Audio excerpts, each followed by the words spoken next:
Good morning, students.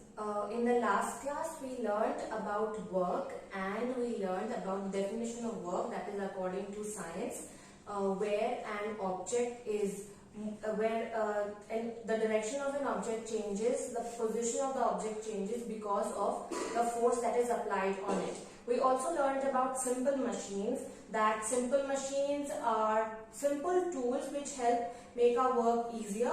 With the help of the simple machines, our work becomes much easier, it becomes more effective, more efficient, and it takes little less effort and it takes little time. So today we are going to learn about types of simple machines. So there are basically 6 types of simple machines. In last class we took a few examples. For example, we learned about knife, we learned about a screwdriver as a machine. So these were the examples that we took. We took scissors, for example, that some simple machines can move, some don't move. Then we learned that few simple machines combined together, when they work together, they are known as complex machines. For example, a crane or a truck or a car or a vehicle or a fan. So today we are going to learn about these types of machines, the simple machines, in detail.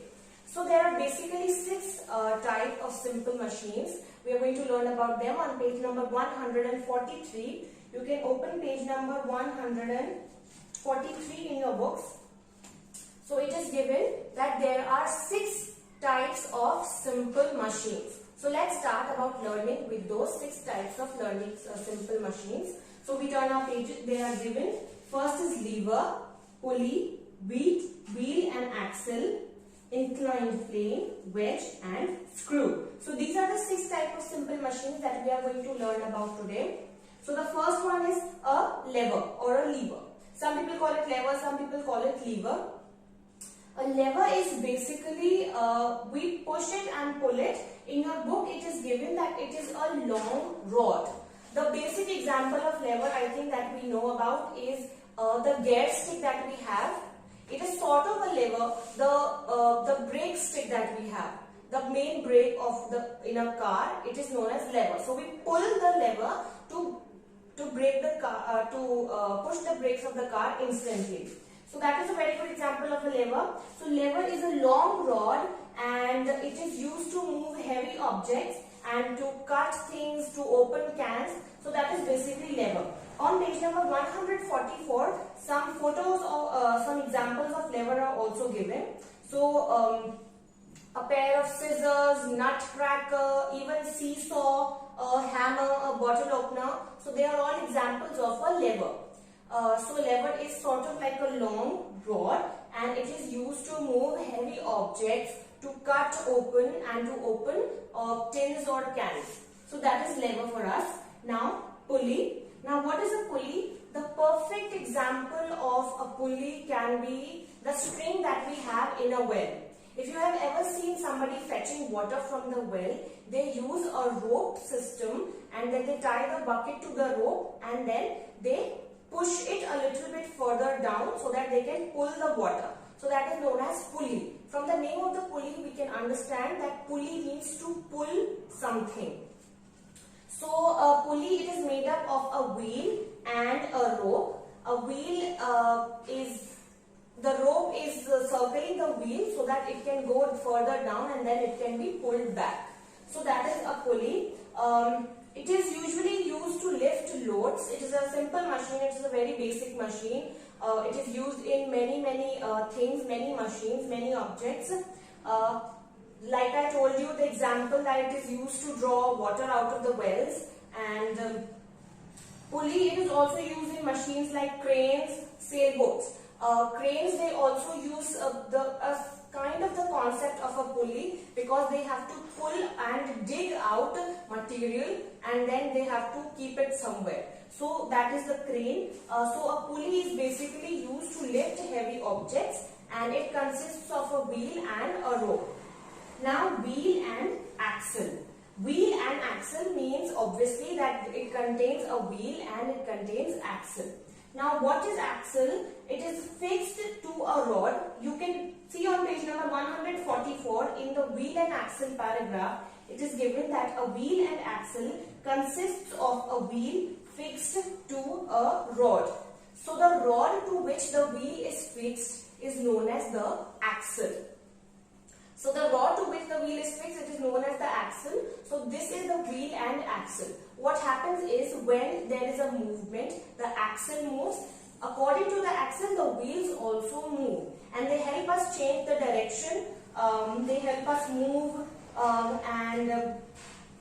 again they help us move and they change the direction of objects. For example, a skateboard has, any object with sort of wheels has wheel and axle kind of simple machine.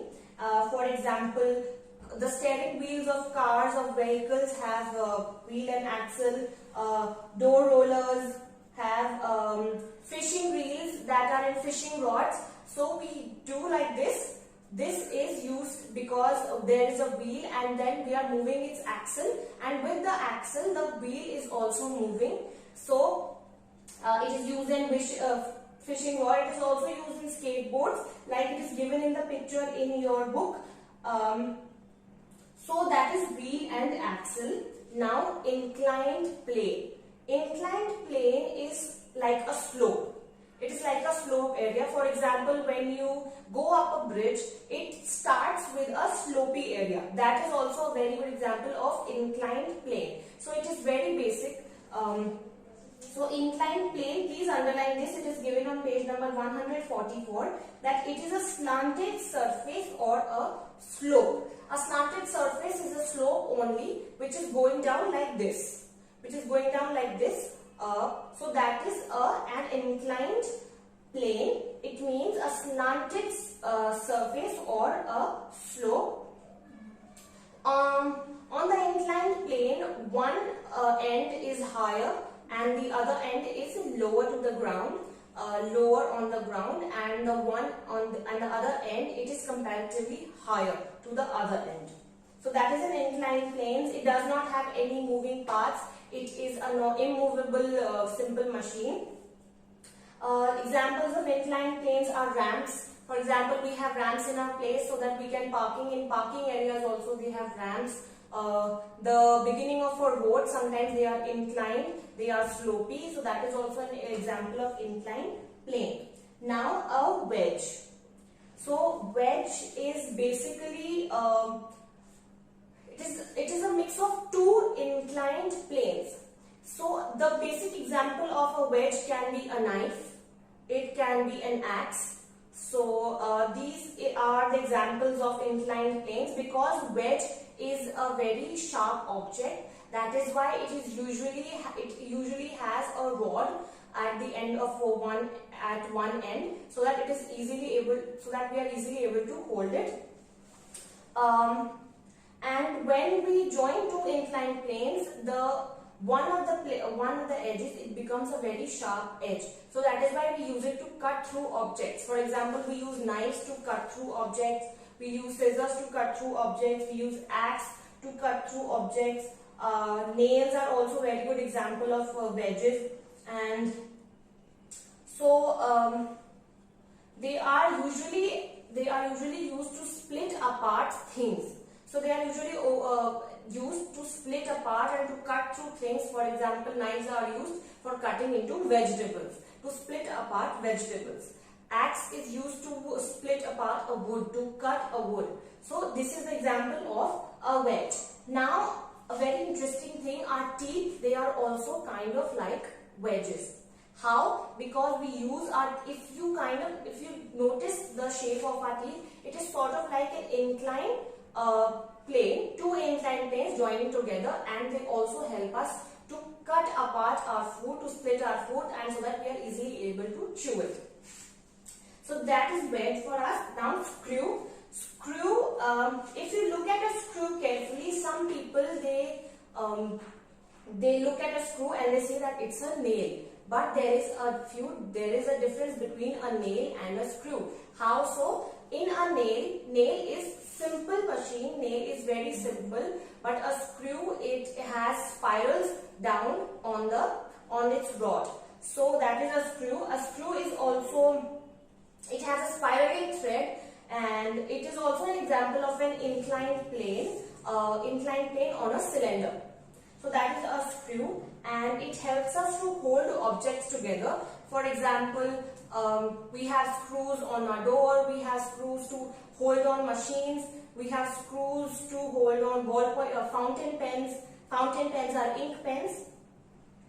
We have screws on bottlenecks, on the lids of the jar. So that is screw, and it is very common simple machine. It is used in almost our everyday life. So that is a screw. And to open and close a screw, we use a screwdriver that I told you about in the last class. So these are the simple machines that we learned about today. First is lever, then pulley, then wheel and axle, inclined plane, wedge and screw. Now please make sure that you read this topic carefully at home, and mark important lines, mark important words, note down the examples, learn them. That is all. Thank you and have a nice day.